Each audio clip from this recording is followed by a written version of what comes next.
Hello and most welcome to 1996 of the series. We will today start a brand new Wittgenstein vision, the Gödel paradox and Wittgenstein's reasons by Francesco Berto. Berto! As a recommendation of the previous author, Michael Starks, in his paper that we just finished, the last one being 1995. Thank you, Kalle. On my side here is Kalle Lundahl, being excellent help in all circumstances. I begin with an introduction here, an interpretation of Wittgenstein's much criticized remarks on Gödel's first incompleteness theorem. Is provided in the light of para-consistent arithmetic, in taking Gödel's proof as a paradoxical derivation. Wittgenstein was drawing the consequences of his deliberate rejection of the standard distinction between theory and meta-theory. The reasoning behind the proof of the truth, the proof of the truth of the Gödel sentence is then performed within the formal system itself, which turns out to be inconsistent.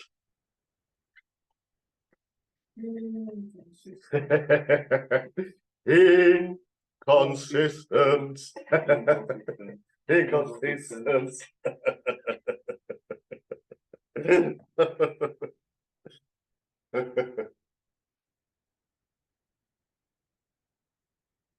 It is shown that the features of paraconsistent arithmetics match with some intuitions underlying Wittgenstein's philosophy of mathematics, such as its strict finitism and the insistence on the decidability of any mathematical question.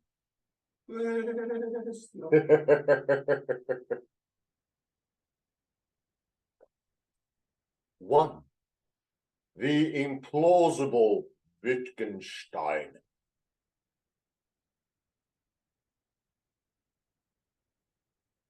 Wittgenstein's comments on Gödel's first incompleteness theorem, hence for G1, in the remarks on the foundations of mathematics, RFM,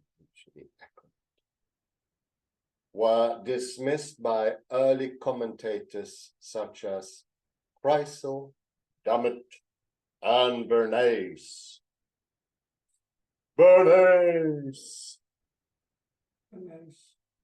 As an unfortunate episode in the in the career of a great philosopher.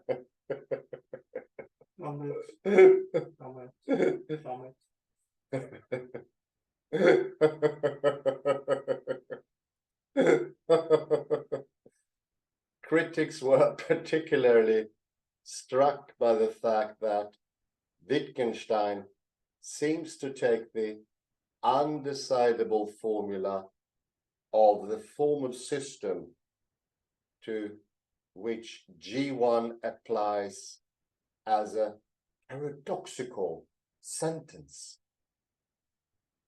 Paradoxical. Paradoxical. Paradoxical sentence. Not too different from the usual liar and Gödel's proof. Therefore, as the deduction of an inconsistency.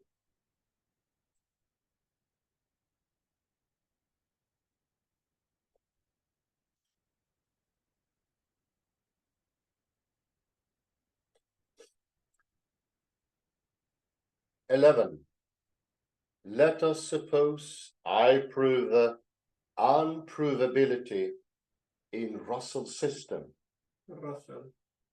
of P, where P is the Gödel sentence of the system. Then, by this proof, I have proved P. P.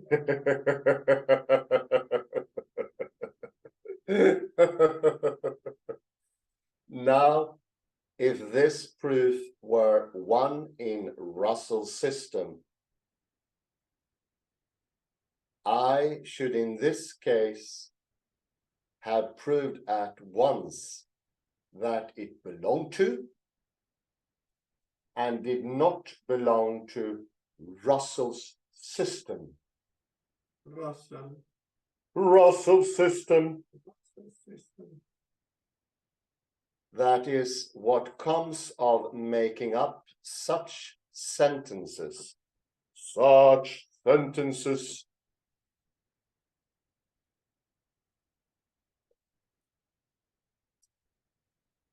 But there is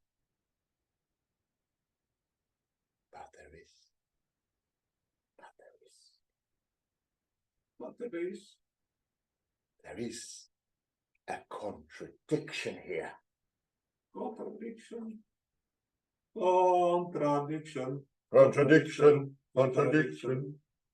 Indeed. Contradiction. Yummy.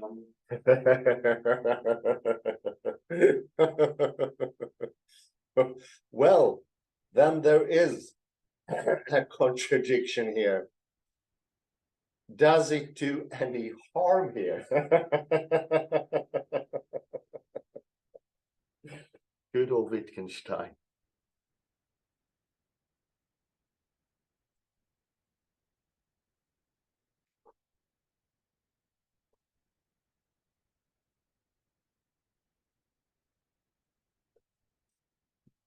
Sir Mello, Perelman, and probably Russell made similar mistakes in the interpretation of G1.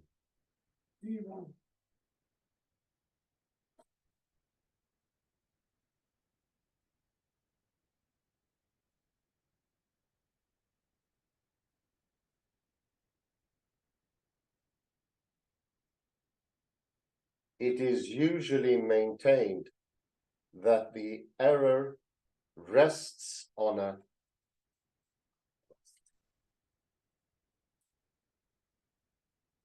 confusion between a theory and its meta-theory. Meta-theory.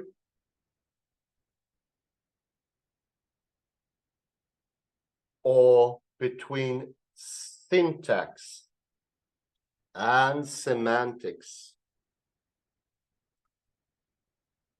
which makes it impossible to distinguish the truth predicate, inexpressible by Tarski's theorem, within the theory to which G1 applies, from the probability predicate, which on the contrary is weakly expressible.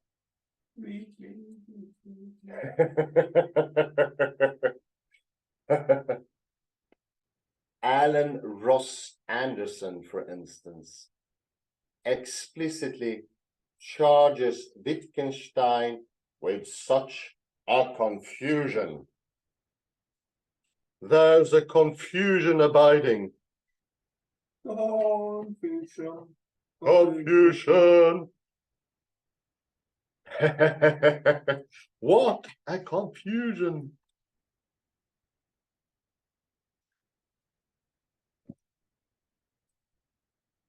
Until a few years ago, the discussion on Wittgenstein's remarks seemed to be summed up by the verdict of Gödel himself. Cliffhanger.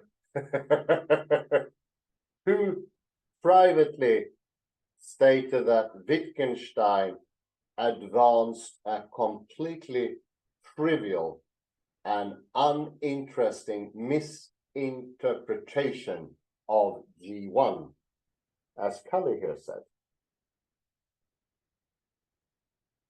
We have to rescue Wittgenstein's honor. Indeed!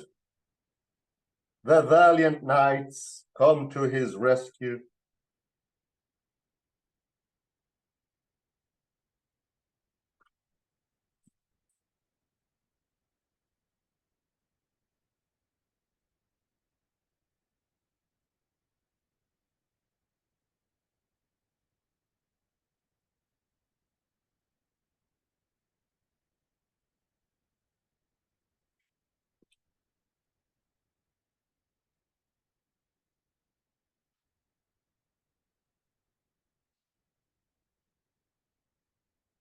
However, in recent years, some interpreters have attempted to extract interesting philosophical theses from the comments of the Bemerkungen.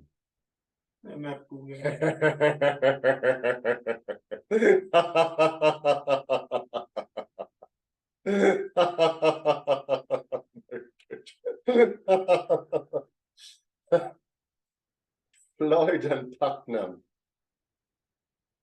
have claimed that Wittgenstein's intuitions anticipate some metamathematical results on non-standard models of arithmetic. Arithmetic.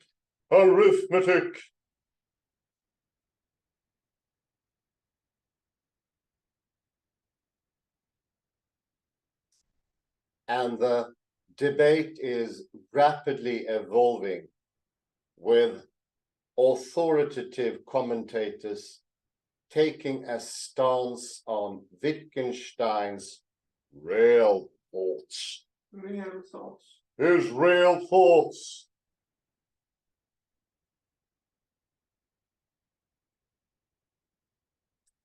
In this paper, I will provide an interpretation of Wittgenstein's position on Gödel's first theorem, based on one single simple argument, naturally connecting Wittgenstein's stance to a consistent philosophy of mathematics.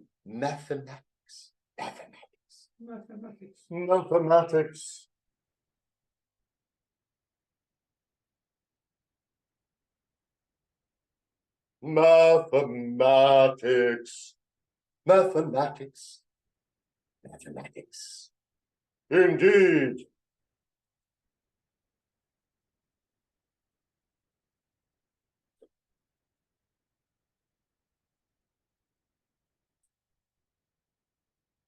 The consistent argument will also vindicate another idea which has harmed Wittgenstein's reputation, the view that we should not dramatize the possibility that a calculus turns out to be inconsistent. Inconsistent.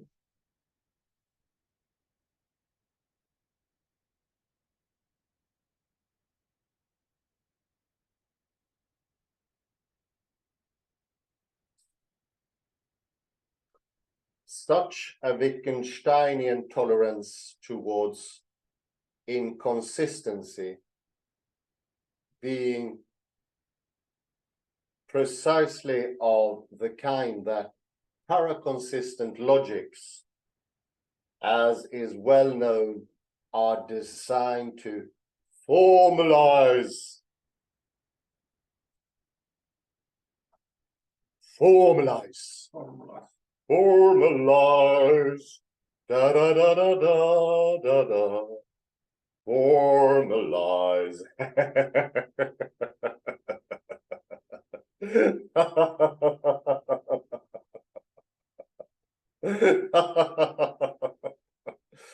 And now to subchapter 2. There is no meta-mathematics.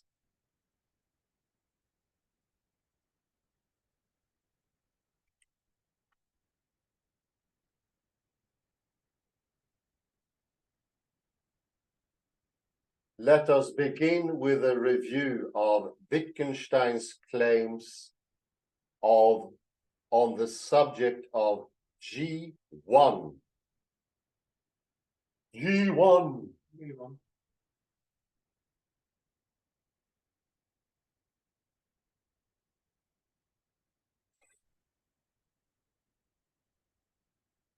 At the core of the single argument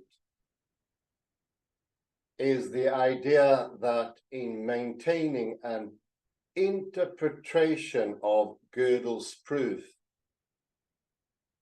that made of it a paradoxical derivation.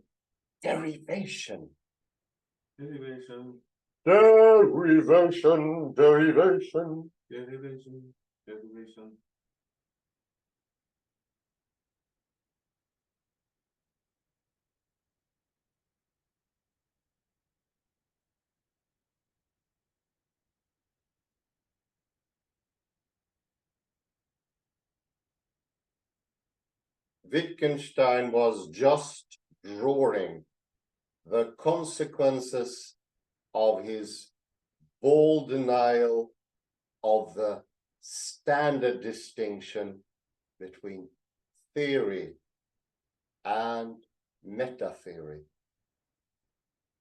Therefore, between formalized arithmetic and meta-mathematics. Meta-mathematics. Meta-mathematics.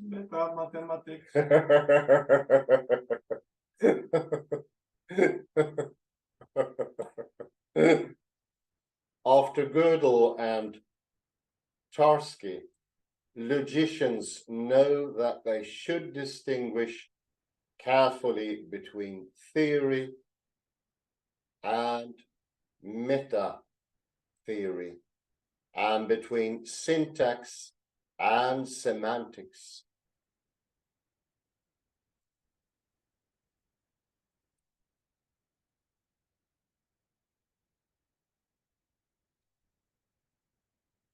Unlike Zermello and Perelman, however, Wittgenstein knowingly denied several aspects of such distinctions. Knowingly. Yeah, knowingly.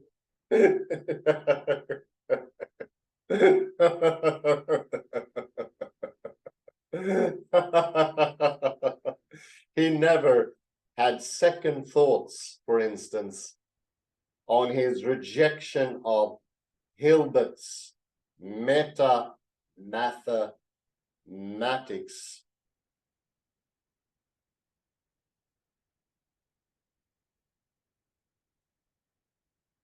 If the word calculus is used in a calculus, that does not make the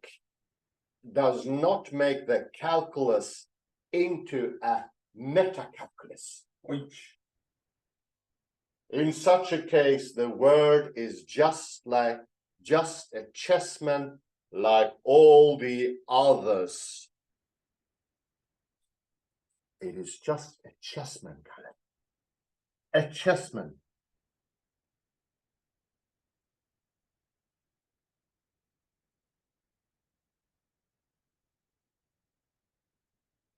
Is used with the calculus is used in a calculus.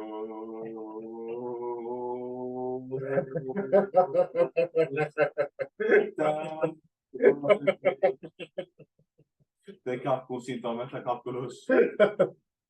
No, indeed. Well put.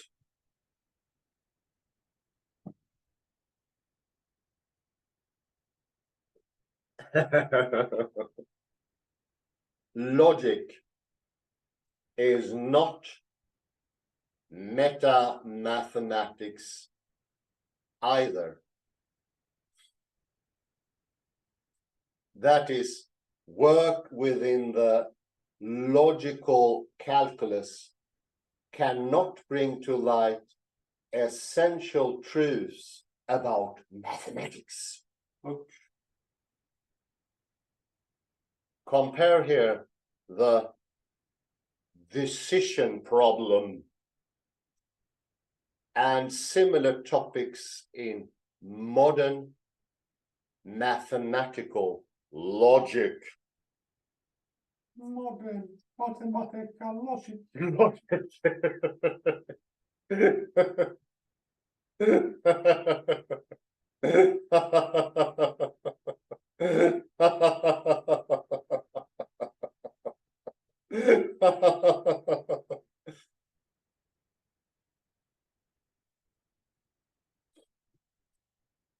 That is to say,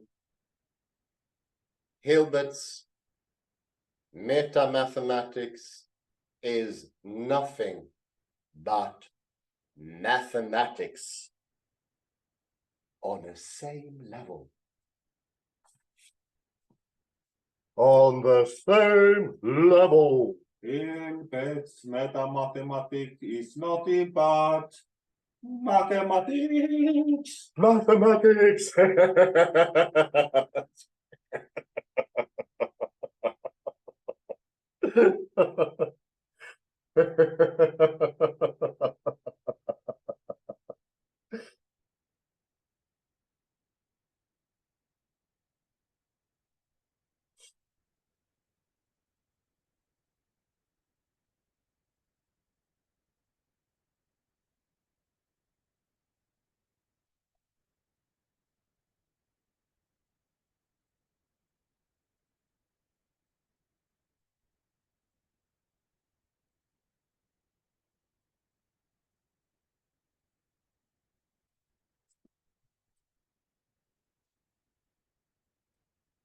It is not a metacalculus because there are no metacalculus or metacalculi. It is just one more calculus. One more calculus. One more calculus.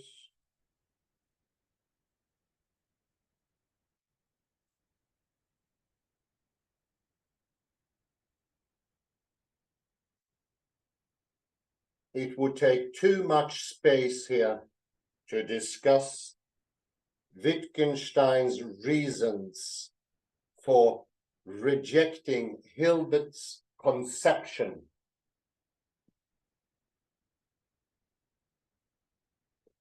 Hilbert's conception. That's conception. Yummy, yummy. Yummy, yummy.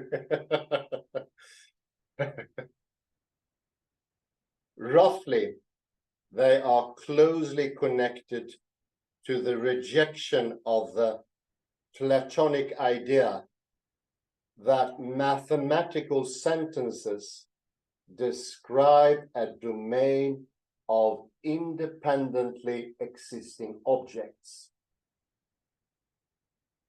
Independently existing objects. Objects.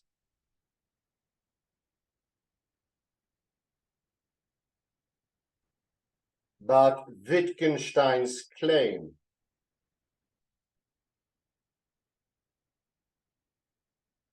that Gödel's proof is actually the derivation of the paradox follows from such a rejection. Yeah. Let us see why.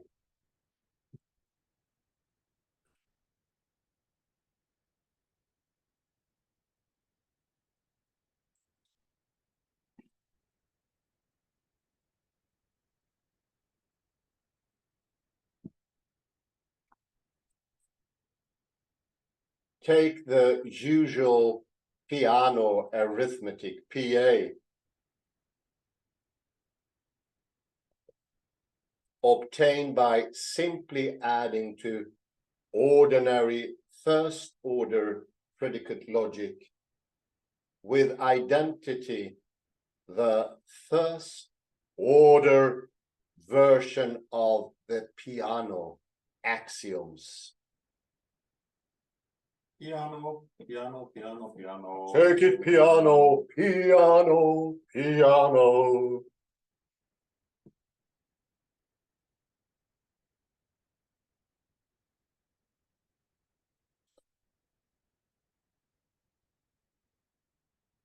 Let gamma be the Gödel sentence of the system. Gamma. Alpha, beta, gamma. Alpha, beta, gamma.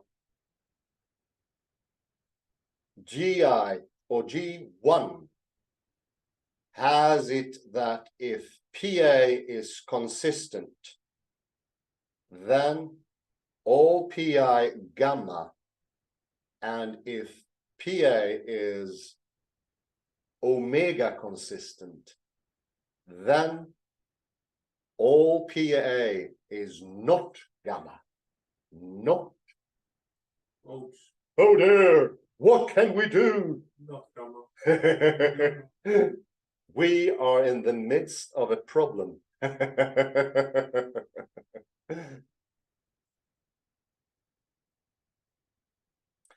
As such, this is a syntactic result.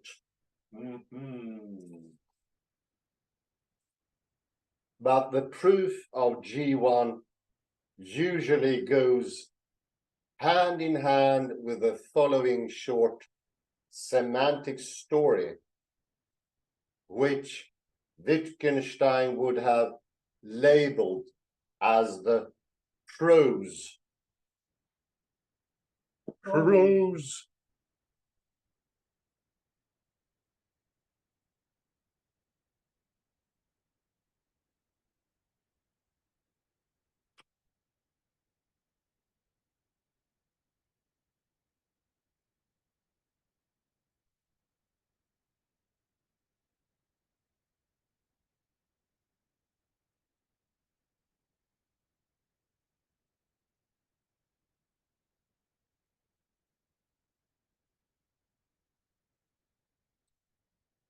Prose.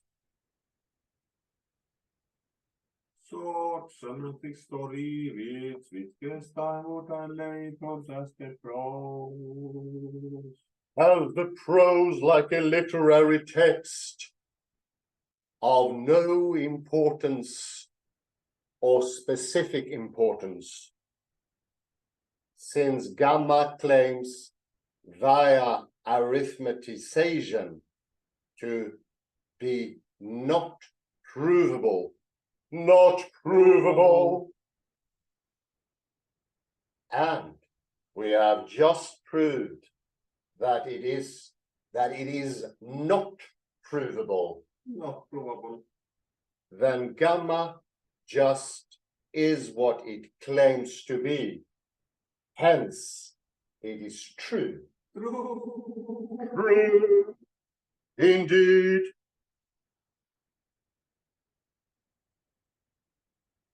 My God, that was a sentence and a half.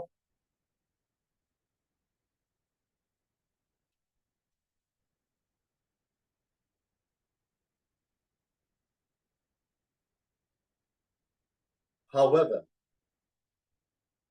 this intuitive reasoning cannot be mirrored within the theory. Within the theory. Within the theory.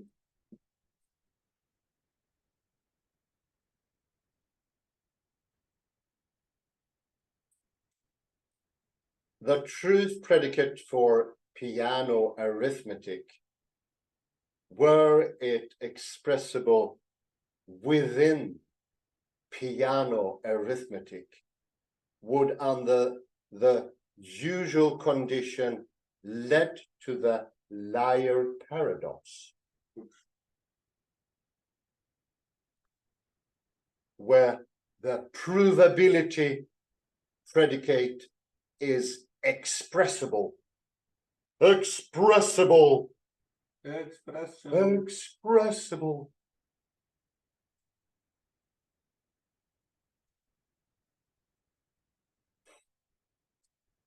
Gödel himself pointed out the analogies between his undecidable sentence and such paradoxes as Richard's or the liar, or the liar. The liar. The liar comes forth. What can he do?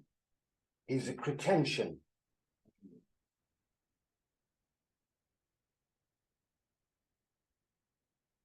But it seems clear that whereas the liar, this sentence is false, produces an antinomy with the Gödel sentence,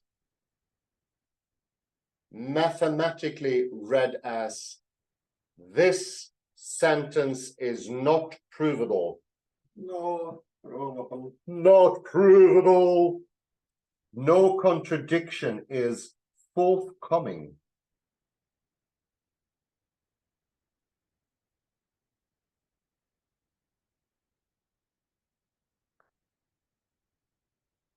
Thus, G1 appears to establish a fundamental divergence between provability and truth, or so the usual story goes. Suspense. What will happen?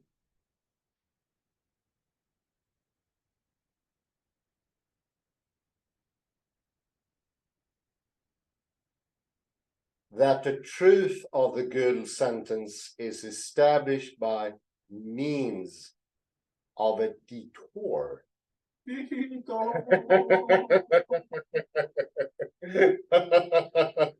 Through the meta theory was clearly stated by Gödel in the opening paragraph of his, where he declared that the proposition that is undecidable in the system PM still was decided by meta-mathematical considerations. Considerations. Considerations. Considerations.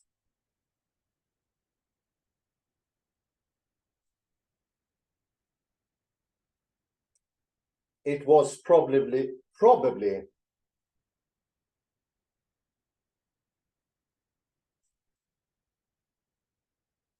this claim that initially perplexed Wittgenstein, for in the philosophical remarks he had observed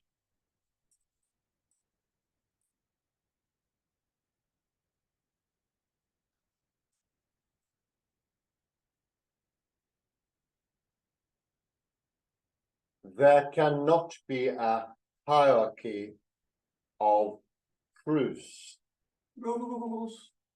Proofs, proofs, indeed, proofs. Hierarchy of proofs. Hierarchy of proofs. Hierarchy of proofs.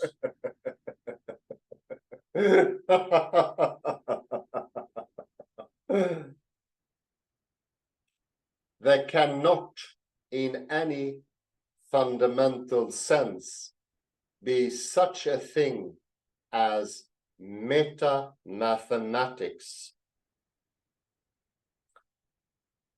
Everything has to be of one type. One type only, or what comes to the same thing, not of a type.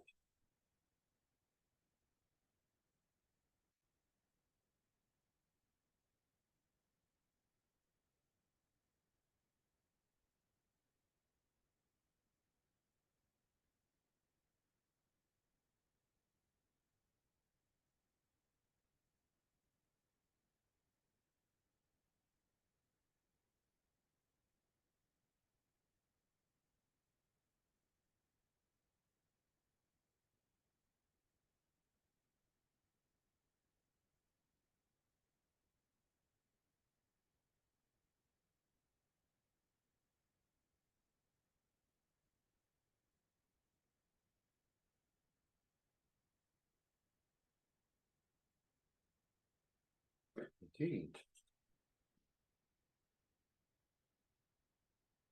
Thus, it is not enough to say that P is provable. What we must say is provable according to a particular system.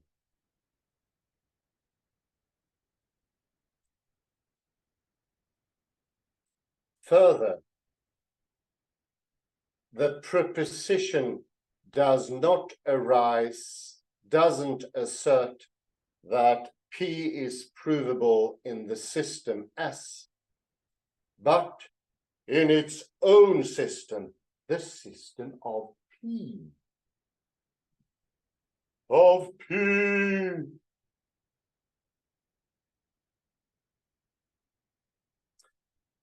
That P belongs to the system S cannot be asserted, but must show itself. Show itself. You cannot say P belongs to the system S. You cannot ask which system P belongs to. Belongs to. Belongs to. Where does it belong to? To what? You cannot search for the system of P. Understanding P means understanding its system. Understanding its system. No. There you have in a nutshell the contradiction to the Gödelian opposition. if P appears to go over from one system into another, then P has in reality changed its sense, no longer the same. No longer the same. It has changed its sense. It can therefore not belong to a meta system.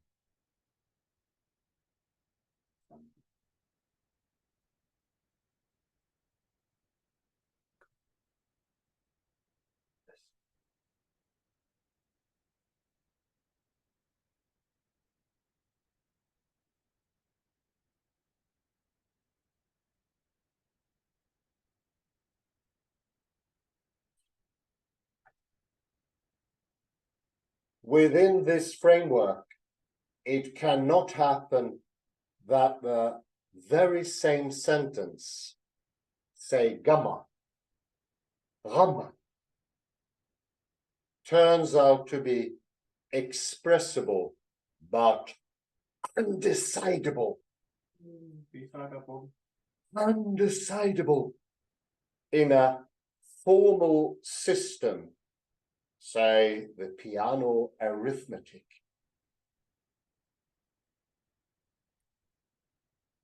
And demonstrably true under the aforementioned consistency hypothesis in a different theory, meta theory, the meta theory. The meta theory cannot be included in the same. It's an altogether different system. Yummy.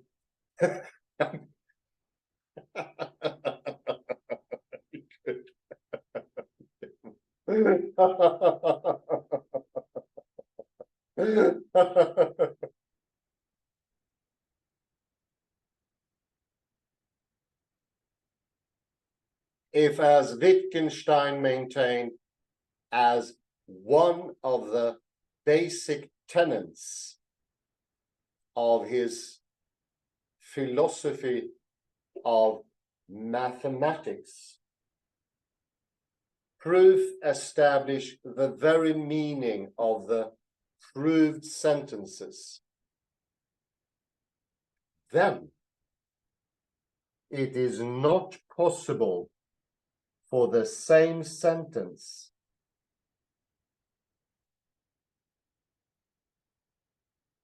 that is for a sentence with the same meaning to be undecidable in a formal system, but decided in a different system, the meta system. The meta system. Meta system. Ouch, ouch. The meta system. And if the meaning of a mathematical sentence is determined by rules that govern its use in the calculus, and in particular by its own demonstration, then a demonstrative incompleteness in the theory would become eo ipso an incompleteness of meaning. Eo ipso, an incompleteness of meaning. Eo ipso an incompleteness of meaning. The edifice of rules must be complete if we are to work with the concept of all. We cannot make any discoveries in syntax. For instance, meta theory or meta system or meta mathematics and all those, for only the group of rules defines the sense of our signs, and any alteration, supplementation, which is also supplement in the Derridian take, of rules means an alteration of the sense.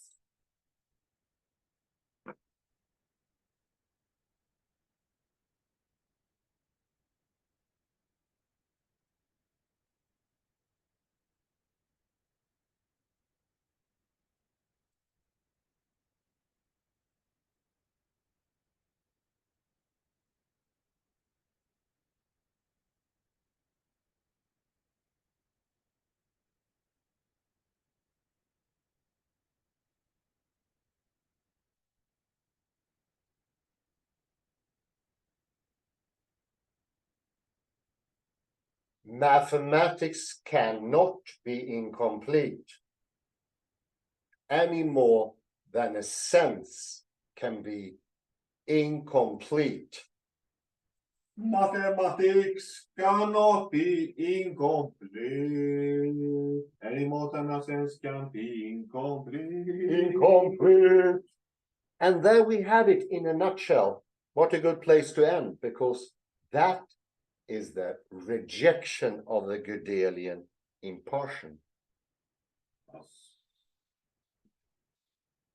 Page 4, I put a little pause here.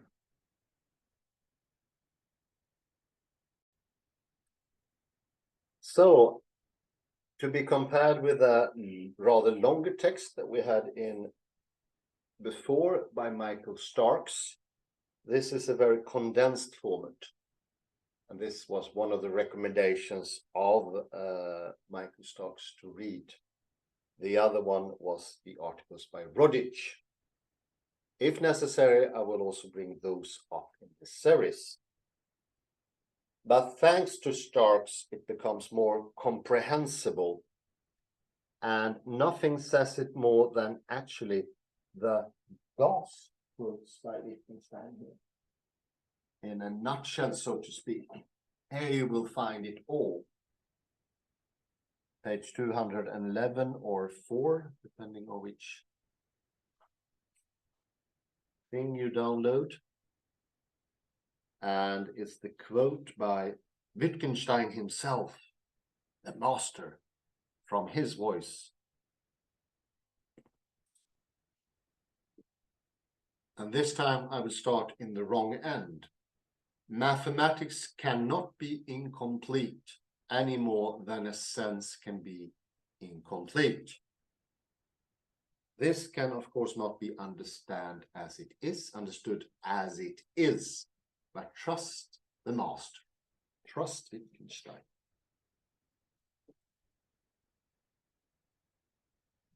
Above, the edifice of rules must be complete if we are to work with the concept at all.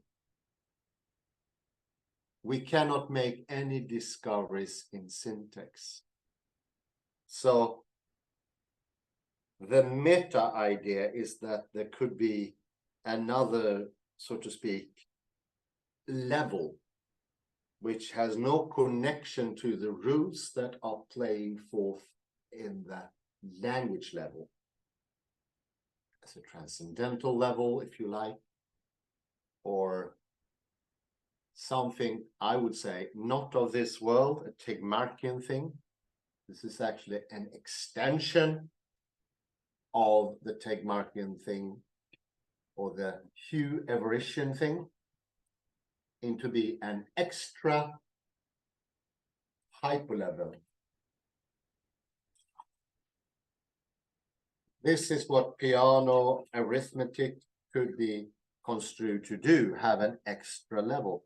No, that can't happen because the rules are on the same level. If you impart a meta level, that will have its very own rules and very little connection to what is underneath. It is even so that they are more on the same level with the family resemblance. So the meta theory and the real mathematics, so to speak, or language, they are cousins and siblings. And the meta theory is going to be weaker. It's going to be less iterative, having much less to do with, for instance, in the case of meta mathematics, with real mathematics. So it would lose its power to have a saying, a criterion, a doing, an action.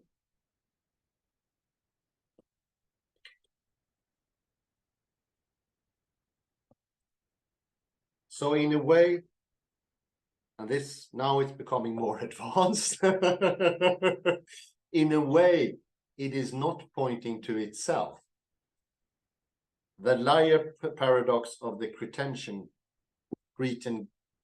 fellow needs to have the Cretan itself, as we said in the last Michael Stark's lecture. When there is an observer there, then we can have roots. And hey, would the Cretan problem then be a problem if Jordanis, we know him as a Cretan and as a fiddler, or a liar, or a humorous guy, would it be a problem? No. In this situation, a problem would never emerge. The participation of an observer, actual presence of a doing of a human being, resolves the problems elegantly and makes relief of our troubles.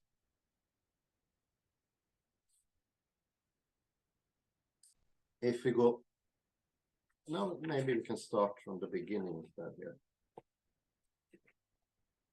Go to page 208.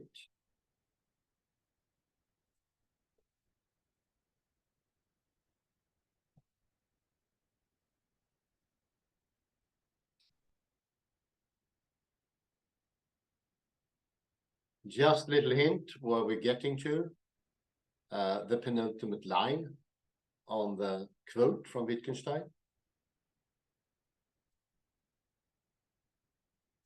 But there is a contradiction here. Well, then there is a contradiction here. Does it do any harm here? The echo probably says no. No. No. I mean it in the literal sense, but very good. Perfect.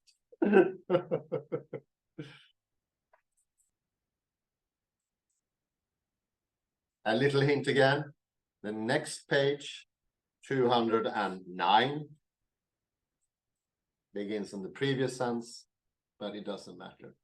There lies a confusion between a theory and its meta theory, or between syntax and semantics. To make a very metaphorical description here, it's like the meta theory tried to steal semantics from real life, reusing it, often by using the same terms or changing the names of the terms, substituting them for symbols or something like that, but very often using the same terms. And what we are led to believe is that they have the same force. And of course, then the problem and the paradoxes erupts because of things that can never happen in real life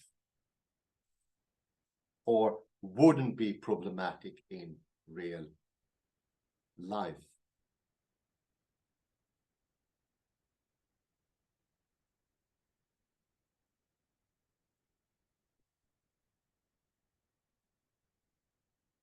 And if we go to the very bottom here, we have once more a marvelous sight from Wittgenstein.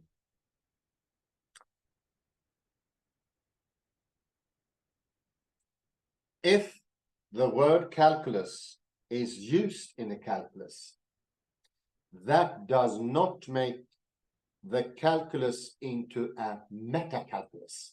Metacalculus.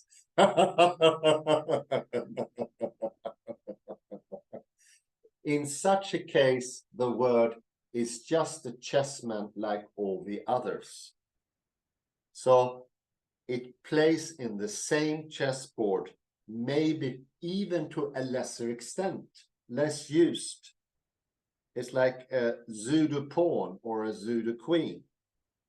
But the only meaning it has, it steals from the actual game. It cannot come semantics from nowhere, from the Tegmarkian's hemispheres or the Huevarechian other realms.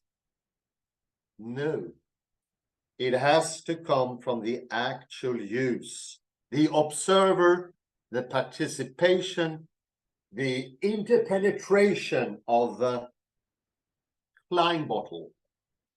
Let me bring that forth again, since we have it at hand.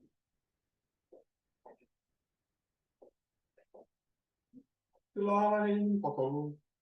The Klein bottle is actually a very nice depiction of space itself. Should I stop screen sharing? I don't even know if it's possible to, but let's see if it's possible to. Yeah, here is the Klein bottle. It can be a very helpful tool to see how space itself is interpenetrating into itself, creating volume, and then exit into space itself. It is participatory. At no point does it leave reality. It doesn't leave reality at any point. It's still on the same level. And lo and behold, it creates both an exogenous world and an endogenous world without ever letting go of its interiority and its exteriority. It's definitely a paradoxical thing in itself. And I'll continue.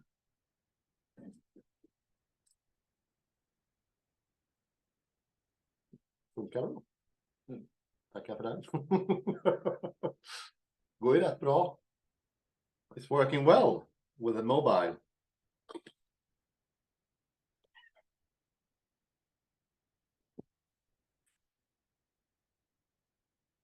If we go to the next page, and now I'll imagine we are being at 210. Indeed.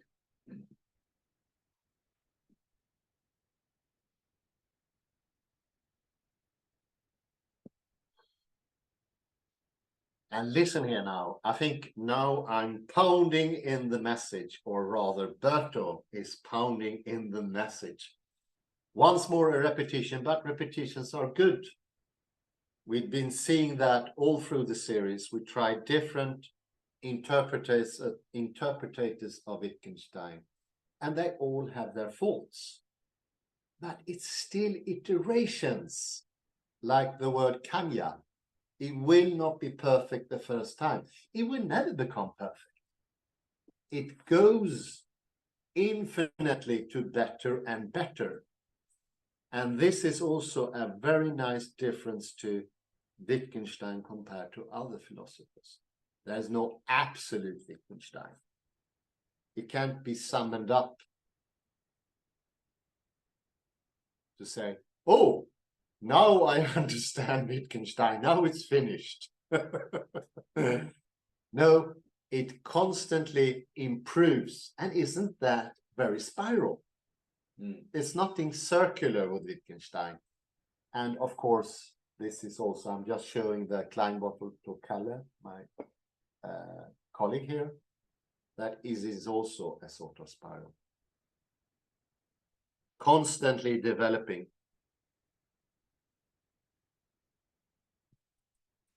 And what does it say? That is to say, and this is the first line after the quote here.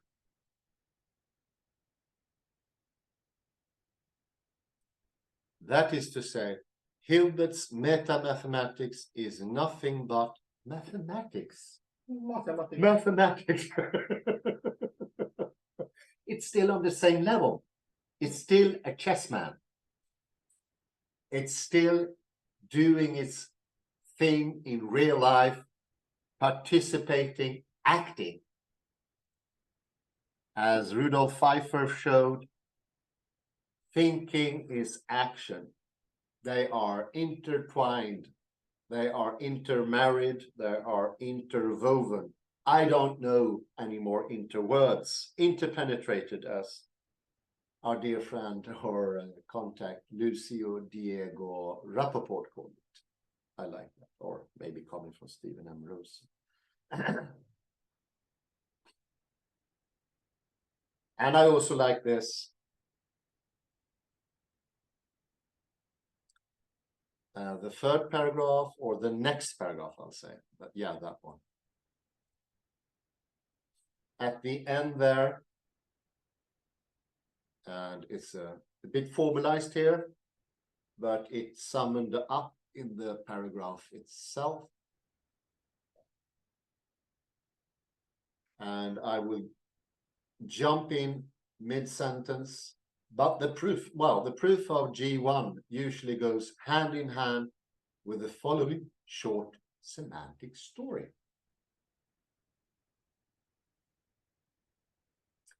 Which Wittgenstein would have labeled as the prose, as opposed to the real mathematical proof, since Gamma claims via arithmetization to be not provable. And we have just proved that it is not provable, then Gamma just is what it claims to be. Hence, it is true in a very little sense. It doesn't bring much true. You might as well say it's false. Since you left the real world, truth and false do not really apply. And this is similar to nothing is very close to a something from which you can say nothing. With no properties, with no doings, with no action.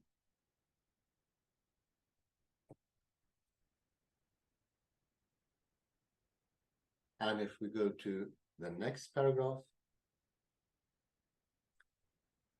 this sentence is not provable. 3 lines from the bottom.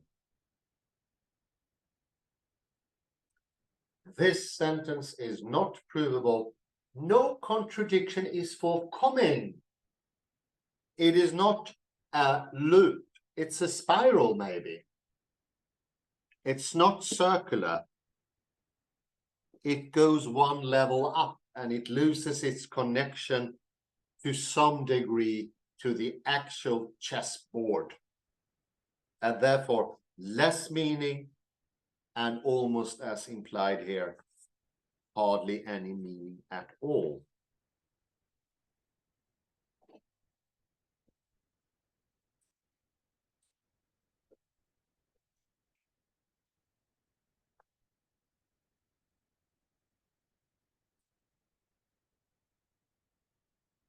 And this is now going to be summed up, and there I will end also my summary. On the next page, 211, please. Yes, thank you very much. Listen now. I hope you can understand this is a summary of the summary. There cannot be a hierarchy of proofs. There cannot, in any fundamental sense, be such a thing as meta-mathematics. That is in the fundamental sense. Everything must be of one type or what comes to the same thing, not of a type. And what does it mean? Well, it's once again, we are confusing, as I mentioned earlier, apples and pears and bananas. We say that they are different kinds. They are. But the word kind is also different. So it doesn't mean exactly the same thing when we say kinds of apples as when we say kinds of pears. This is where the problem begins. You can compare kind with type. So, Kalle, more than welcome to join. This is a very good microphone, so you can catch. And so let's take a look on this image that you see on the screen. By Maurizio Cattelan. Yes, I chose it for two reasons. One is that it's from this year, 1996. This is lecture 1996. And it's interesting that this artwork was created. It was works from a solo exhibition. And I can read the story. For an exhibition in Amsterdam, Mauricio Cattelan steals the entire contents of another work artist's show from a nearby gallery with the idea of passing it off as his own work. Another fucking ready-made until the police insists he returned items on threat of arrest. How can this relate to Wittgenstein? Well, we can think about the clam bottle. So the clam bottle, you have one outside. And here you have the outside is another artist's artwork. It's coming into Cattelan. He makes his own artwork of it. And then you have the inside, that is the inside of the clam bottle. So there is, you are taking the context, the outside, another artist's artwork is coming into your, so they are fused, the context and the inside, they're coming together. There is no mix. You cannot divide them. They are one and the same. Indeed, yeah, I like that. Definitely. That's gallant. So therefore, we could say, when Wittgenstein was saying, there cannot be a hierarchy of proofs. No, here we can say that there is no hierarchy between Cattelan's own work and that of the other artist's work. Indeed. Let me take the paradox of the great liar, and think that in front of us we have two Cretans, and we are the observers. Let's say the first Cretan, he is a serious Cretan, and he says, all Cretans are liars. Okay? And then it could be a racist prejudice that he himself confirms, so to say. Okay? Fair enough. And then we have another Cretan, humorous one, who can be ironical like Cattelan. Like a Cattelan Cretan. And he says, all Cretans are liars. And then he laughs. Like we do. And then we can think about Wittgenstein's point that Sesman is like all the others. And let me take the sentence here. If the word calculus is used in a calculus, that doesn't make the calculus into a metacalculus. In such a case, the word is just a Sesman like all the others. So in this case, we have to take in the context. And so they are not, we cannot isolate sentences from the context. No. Which is done from in analytical philosophy. It's the whole analytical philosophical tradition is based on that. On this isolation. Yeah. It's like a laboratory. You put items. Exactly. You put sentences within a box, and then you look at them, and think the meaning is there. Yeah. In isolated meaning. Put them apart and you find the meaning. isolate them and you find the semantics. Definitely.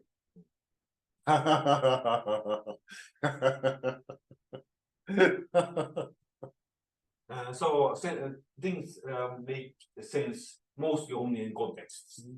Okay, if you don't have context, if you only find a word without a context, then it's much more difficult. Oh yeah. It's still possible perhaps to Derrida, for instance, discussed slip of paper. Oh yeah. Found in Nietzsche's Nachlass. Yeah. I left my umbrella home or something like Okay, that. okay. Without any context. No. And then Derrida discussed it. It's still possible, but it's much more difficult because you don't have context. No. So another philosophers, okay, they make things unnecessarily difficult for them. So that we could say. And this leads to the unresolvable until now liar's paradox. That's been going on for 2,400 years, I think. That's pretty amazing. And I would like to conclude on page 211 this sentence. Mathematics can't be incomplete any more than a sense can be incomplete. Exactly. So here it seems that Wittgenstein is against ambiguity. So let me think. Is he against ambiguity? What would you say? No. No, it's let's say it is with two Cretans. One humorist is saying, "All Cretans are liars." Yeah.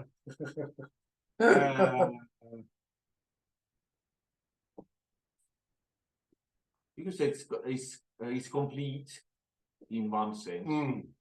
You have everything there. He's poking fun at himself. It's complete there and then. Yeah, in the actual case, it's a complete, but it can never be a complete explanation or a complete meta theory that is unambiguous. That will be ambiguous and contradictory.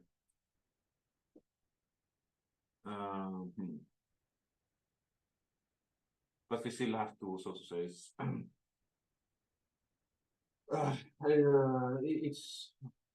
it's hard. I have to admit, it's hard to swallow this sentence still.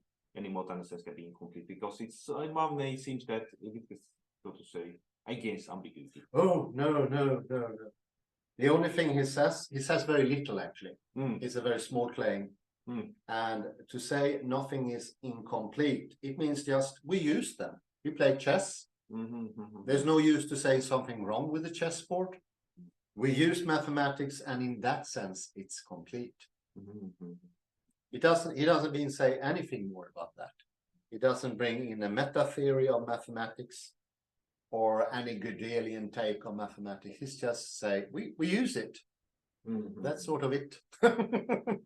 Nothing more, nothing less.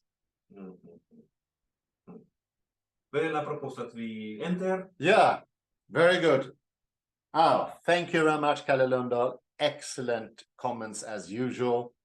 Very happy about that. And thank you everyone for coming in to have a look-see. Have a beautiful morning, day or night or evening, wherever you are. Bye-bye for now.